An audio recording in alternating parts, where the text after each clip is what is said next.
الله أكبر الله أكبر الله أكبر لا إله إلا الله والله أكبر الله أكبر ولله أكبر الله أكبر الله أكبر الله أكبر كبير. Yang terhormat Bapak-bapak, Ibu-ibu hadirin, kaum muslimin dan muslimat sekitaran Takwa Bandar Jaya Timur dan sekitarnya. Dalam kesempatan ini perkenankan kami atas nama yang berbahagia yang dirahmati Allah, melalui mimbar yang mulia ini khotib berwasiat, marilah kita senantiasa berusaha untuk meningkatkan keimanan dan ketakwaan kita kepada Allah Subhanahu wa taala. Allahu Akbar, Allahu Akbar, Allahu Akbar walillahil hamd. Sidang sholat Id yang dirahmati Allah, hari ini adalah hari raya Idul Adha, atau disebut juga hari raya Idul Kurban. Pada hari ini umat Islam diperintahkan untuk melaksanakan dua peribadatan. Yang pertama, kita diperintahkan untuk melaksanakan sholat Idul Adha beserta khutbahnya. Dan yang kedua, kita diperintahkan untuk melaksanakan penyembelihan hewan kurban. Perintah ini terdapat di dalam Al-Quran surat Al-Kautsar yang berbunyi A'udzubillahi minasyaitonirrajim. Inna a'tayna kal kautsar fasholli lirabbika wanhar. Sesungguhnya nikmatku kepadamu amat banyak, maka dirikanlah sholat untuk Tuhanmu dan berkorbanlah.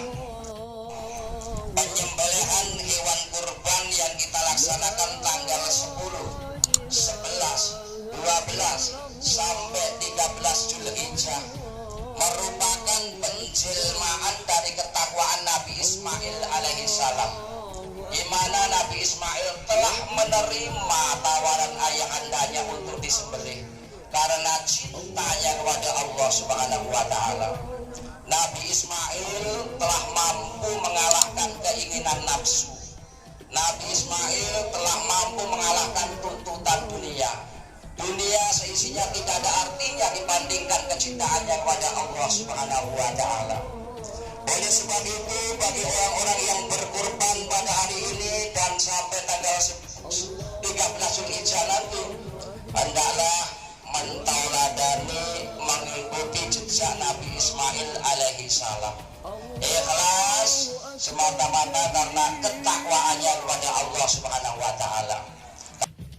Sidang sholat Id yang dirahmati Allah, beruntunglah, berbahagialah saudara-saudaraku yang diberikan keluasan rezeki, kelonggaran harta, dan setiap tahun bisa berkorban. Karena Allah telah berjanji di dalam Al-Quran surat As-Saba ayat 39, wa ma anfaqtum min syai'in fahuwa yukhlifuhu wa huwa khairur raziqin. Barang apa saja yang kamu sedekahkan di jalan Allah, Allah akan menggantinya. Dialah pemberi rezeki yang sebaik-baik pemberi rezeki. Bahkan di dalam Al-Quran surat Al-Baqarah ayat 261, Allah juga berfirman, A'udzubillahi minasyaitonir rajim. Mathalul ladzina yunfikuna amwalahum fi sabilillahi kamathali habbatin ambatat sab'a sanabila fi kulli sumbulatin mi'atu habbah. Wallahu yudha'ifu liman yasha. Wallahu wasi'un alim. Perumpamaan orang-orang yang menyedekahkan hartanya di jalan Allah seperti orang yang menanam sebutir benih. Satu butir benih akan tumbuh 7 tangkai. Setiap tangkai membuahkan 100. Allah melipat gandakan ganjaran bagi siapapun yang dikehendaki. Allah maha luas, Allah maha mengetahui. Adapun tujuan daripada kita berkorban, Yang pertama adalah sebagai amal sosial, sedekah, terutama kepada fakir miskin.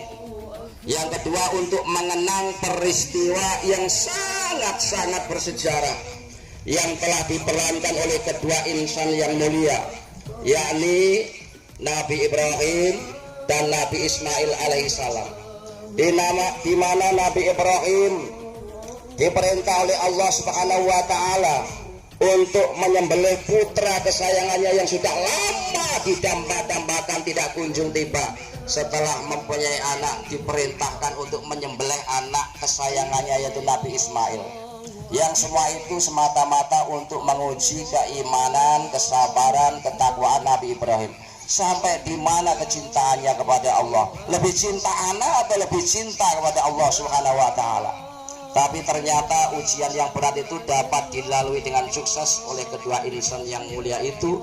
Dan Nabi Ismail tidak jadi mati, Nabi Ibrahim tidak kehilangan anaknya, kedua-duanya dikenang dan dielulukan, dipuji-puji sampai hari kiamat nanti. Allahu Akbar, Allahu Akbar, Allahu Akbar walillahil yang dirahmati Allah. Sebagai akhir daripada khutbah, marilah kita ambil hikmah daripada peristiwa yang sudah diperankan oleh kedua insan yang mulia itu.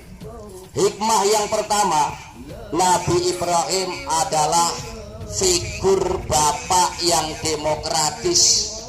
Sesungguhnya Ibrahim punya kekuasaan penuh terhadap anaknya, tetapi Ibrahim tidak langsung melaksanakan perintah Allah untuk menyembelih, tapi Ibrahim memberikan kebebasan berpikir dan pendapat anaknya. Ibrahim berkata, ya bunaya inni arafil manam ani adbahuka fangdur madataro. Wahai anakku, sesungguhnya aku bermimpi melihat engkau bahwa aku menyembelihmu. Pikirkanlah bagaimana pendapatmu. Ini adalah contoh orang yang demokratis, tidak otoriter, tidak arogan. Sesungguhnya sikap Ibrahim yang musyawarah ini harus kita contoh, baik oleh guru, oleh orang tua, atau oleh penguasa. Jangan sampai kita memaksakan kehendak kepada anak kita. Jangan sampai kita memaksakan kehendak pada masyarakat. Berilah kebebasan kepada anak, siswa, mahasiswa, masyarakat untuk berpikir logis, kritis, analitis untuk membantu kemajuan umat, masyarakat, dan bangsa. Yang kedua, hikmah yang bisa kita ambil, Nabi Ibrahim adalah sosok bapak yang sukses mendidik anaknya, sehingga punya anak kayak Nabi Ismail, taat kepada Allah, taat kepada Rasulullah, berbakti kepada orang tua, bermanfaat untuk sesamanya, sifatnya jujur, amanah, sabar, dan masih banyak lagi sifat-sifat yang dimiliki Nabi Ismail. Luar biasa. Coba kita bandingkan dengan berita-berita yang kita dengar tentang remaja masa kini. Bagaimana anak-anak remaja jauh dari masjid, bagaimana anak-anak remaja banyak yang tidak bisa membaca Al-Quran. Yang lebih miris lagi, banyak remaja-remaja yang bergaul bebas berakhir dengan perzinahan, narkoba, minuman oplosan, perjudian, pembegalan banyak dilakukan oleh remaja-remaja. Tapi ini tidak boleh disalahkan anaknya begitu saja, karena orang tua ikut andil di dalamnya. Rasul bersabda, kullu mauludi yuladu alal fitrah fa'abawahu yunasiranihi au yuhawidanihi au yumajisanihi. Anak yang baru lahir itu dalam keadaan bersih, suci, nggak punya dosa. Anak itu mau jadi orang Majusi, orang Yahudi, orang Nasrani, orang tuanya lah yang bertanggung jawab. Oleh sebab itu belum ada kata terlambat, tidak ada kata terlambat. Mari kita berusaha untuk mendidik anak-anak kita menjadi anak-anak yang soleh sebagaimana Nabi Ismail putra Nabi Ibrahim. Bagaimana caranya? Kita contoh Nabi Ibrahim. Apa yang dilakukan Nabi Ibrahim? Pertama, Nabi Ibrahim mendidik anaknya dengan cara mendoakan selalu. Ayuhan nasu taqullaha haqqa tuqatih wa la tamutunna illa wa antum muslimun. wala jimu sholata ala khori khalqih alaihi salatu wassalamu faqad amarakumullah bidzalika saja wa ta'lima faqad qala ta'ala inna allaha wa malaikatahu yusholluna ala nabi ya ayyuhalladzina amanu shollu alaihi wa sallimu taslima Allahumma sholli ala sayyidina Muhammadin wa ala ali sayyidina Muhammad sayyidil awwalina wal akhirina wa sallim radhiyallahu ta'ala an sadatina ashabi rasulillah ajma'in Allahumma ighfir lil mu'minina wal mu'minat wal muslimina wal muslimat al ahya'i minhum wal amwat innaka sami'un qaribun mujibud da'wat wa qadiyal hajat rabbana hab lana min azwajina wa dzurriyyatina qurrata a'yun waj'alna lil muttaqina imama rabbana ighfir lana wa li ikhwanina alladziina sabaquna bil iman wa la taj'al fi qulubina ghillan lil ladzina amanu rabbana innaka ra'ufur rahim rabbana atina fid dunya hasanah wa fil akhirati hasanah wa qina adzabannar ibadallah innallaha ya'muru bil 'adli wal ihsan wa ita'i dzil qurba wa yanha 'anil fahsya wal munkar wal baghi ya'idukum la'allakum tadhakkarun wa la dzikrullahi akbar